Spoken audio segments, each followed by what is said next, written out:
অংকন কৰিবলৈ এটি অনুভৱৰ প্ৰয়োজন।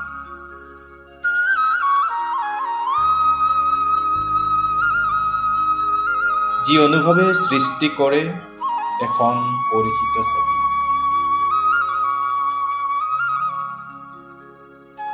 ভাৱবোৰ তাতে ফুটি উঠে।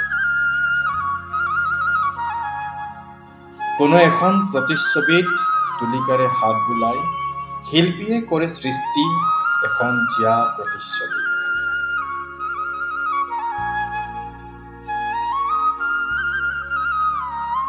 প্ৰতিটো অংগৰ কোহে কোহে তাতে ৰঙৰ প্ৰলেপ হয়।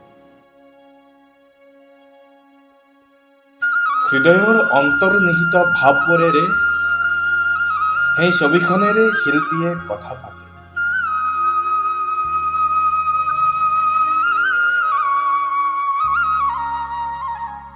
শিল্পীৰ পৰশত প্ৰাণ পাই উঠে সেই ছবিখনে।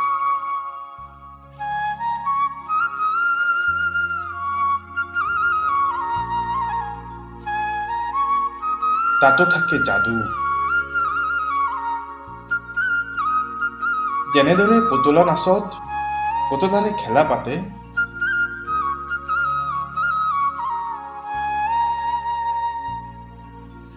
এটুকুৰা শুকান কাঠেও জি উঠে হাতুৰি বটালিৰ কোবত, যি অনুভৱে সৃষ্টি